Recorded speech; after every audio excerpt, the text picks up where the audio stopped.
that they deserve more. Absolutely. So they will go to that place where they're going to get that fix, but they don't think that they deserve anything more than that fix. I think that is so heavy duty because I really want to understand, and I don't think that I ever can understand why. Now, when I was younger, my kid's dad and all that, that whole situation, and you go back and then and then you finally say, I'm done. I'm packing all this stuff. You got to go, and I don't care where you go, and I'm done. But when we get older, I mean, do we know better? I know we should know better. Not necessarily, because a lot of people haven't done the work. You always hear about people doing the work. You got to do the work. You got to do the work. A lot of people don't ever do it.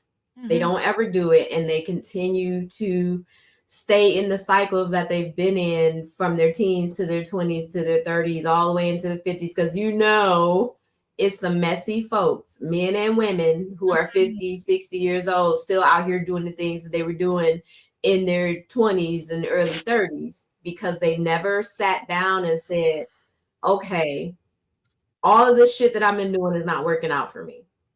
All of the things, the people that I've been dealing with, the life that I've been living has not been working out for me. And I never sat down and evaluated that and figured out what I was doing wrong. Because a lot of people take accountability for their own shit. I was just about to say that. I think it starts with you. Yes. You are responsible for you. And if you can't first up, you can't change a person. So you can stop trying. Whoever's out there and you're trying to change a woman or a man, stop, because you can't. They have to want to change. And if they don't want to change, nothing you do, nothing you give them is going to make them do that. That's number one. So that would usually be the sign to walk away. But so many people are so, I don't want to call them weak or anything like that. We all have our own weaknesses and things like that, insecurities and all that. But as we get older, I just feel like we don't know better yet.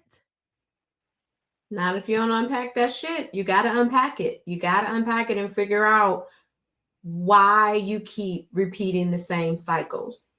Whether it's in therapy, whether it's seeking a spiritual guru, whether it's reading a book, something, you have to take the time to unpack the bullshit. And sometimes it doesn't take much. Mm-hmm. It just takes you getting fed up. But a lot of times people don't get fed up because it's comfortable for them to do the same thing that they've been doing for so long. And they feel like maybe, just maybe, this time will be the different time.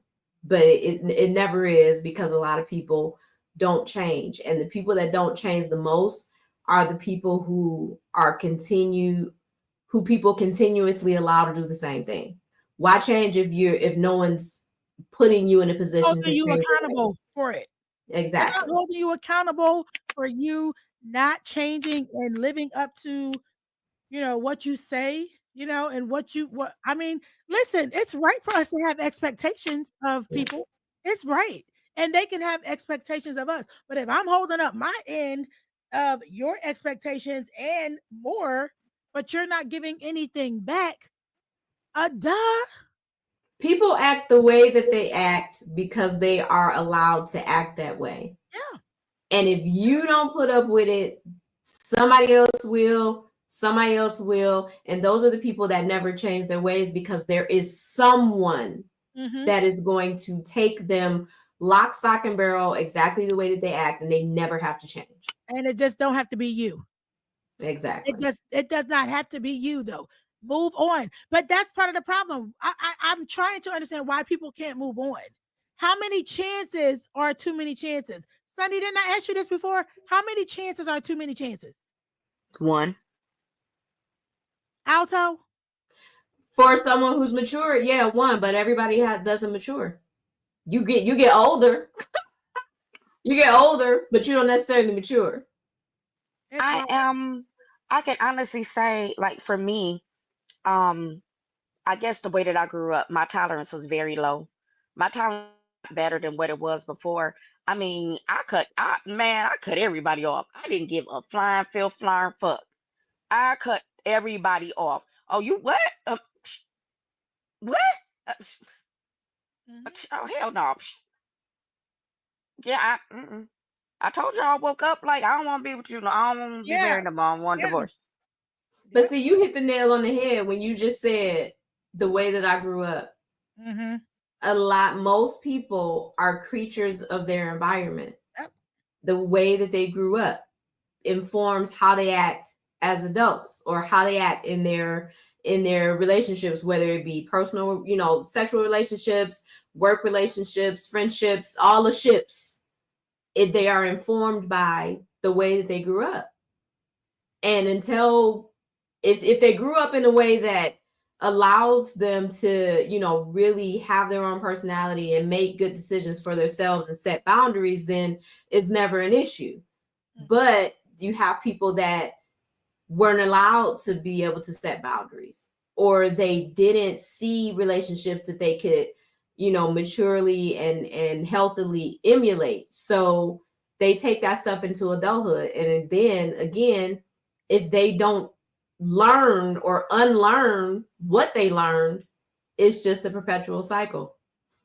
Okay, I like what you said, and I agree with what you said, but I don't know. When do we break the generational curse? When do we step outside of what we grew up in? I'm living that right now. It wouldn't be a curse if everybody broke it, right? Somebody has to be the first. Yes, that's true. But I'm just saying, like, be the first.